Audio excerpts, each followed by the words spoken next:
What's the machine?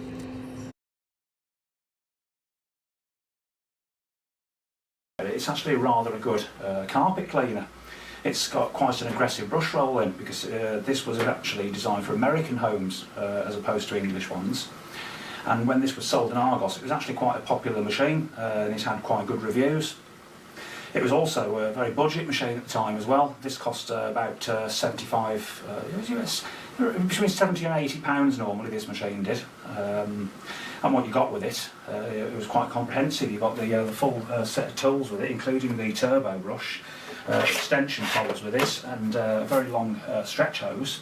It also had a reasonably long cable as well, and even a headlight on the front. So I'll give you a quick tour of the machine before we get it into action. So here we can see the machine in all its lovely shiny detail. We can see the floor head here with its height adjuster there. Just above here we have the headlight. I think the lower models in the range didn't come with those. We've got the post motor filter here, which I have run it a slight bit, so it has got a little bit of carbon dust in there, but this is still the original filter, and as you can see it's pretty clean really. There can't be many of these machines left in this country now in this condition, let's just put it that way.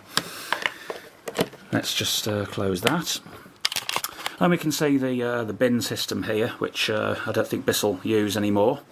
If they do, I mean, then it'd be a very old design now. But basically, you removed your dust cup by pulling the lever across, and then just pulling your dust cup out. And underneath here, we could see the filter in the bottom, and there is the sort of the cardboard gasket that I cut out to go around underneath the filter to stop the dirt getting through underneath here, which is what I found that it did. But since that, I mean, it's performed pretty well. But you do.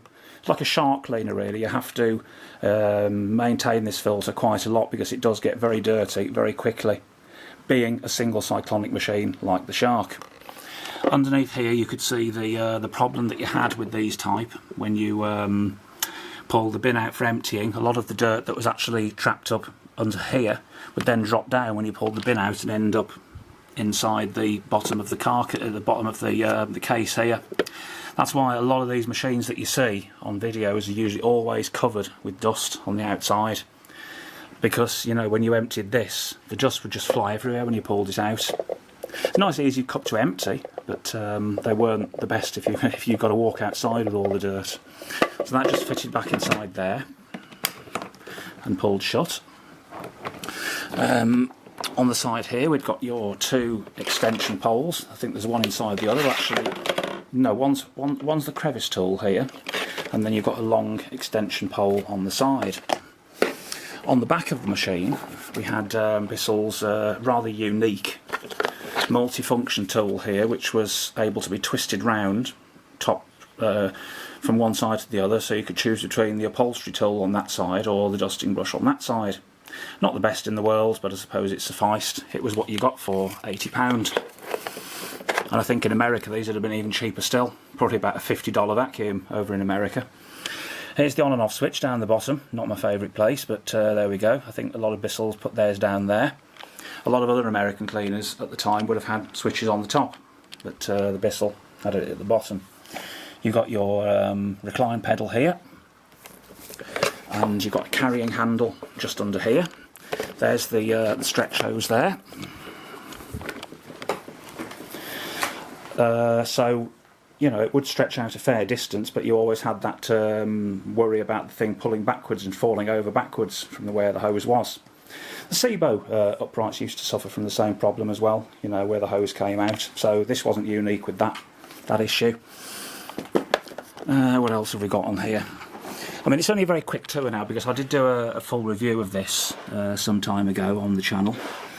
There's the label here, the stock label, if we can just tip it over onto the light and then focus in on it. So there we can see it's a Bissell machine. It's made in China, where most Bissells are made. Model 76P4E. It is 1500 to 1900 watts. What I'm going to do is stick it into the watt meter that's plugged in over there, and we'll see exactly how much electricity it draws. There's nothing much more on that label. I don't know why they seem to give their model numbers such difficult numbers to remember. Now I'm assuming that that number there, the 13 at the beginning of it, may well be the year of manufacture, because I remember I did buy this in 2013. So yes, it is going to be 5 years old now. And then we've got, you know, it's a very, very rigid, very, very sturdy design this machine is on the top. Whereas on the Dysons, the handle was very flexible. You could flex it from side to side. With this one, it is very, very solid. Not at all flimsy, this. So that is actually a good point in its favour. They're pretty rugged, I would say, really, for the money. But anyway, let's get it plugged in, and we will give it a go round.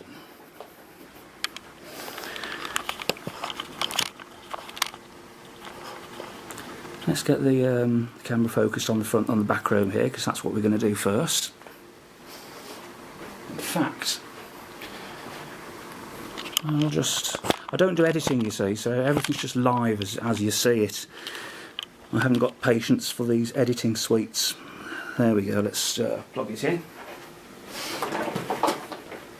Again, like a lot of typical American cleaners, it has the cable on the side instead of on the back, like we do on the more of the British style cleaners. These are on the side.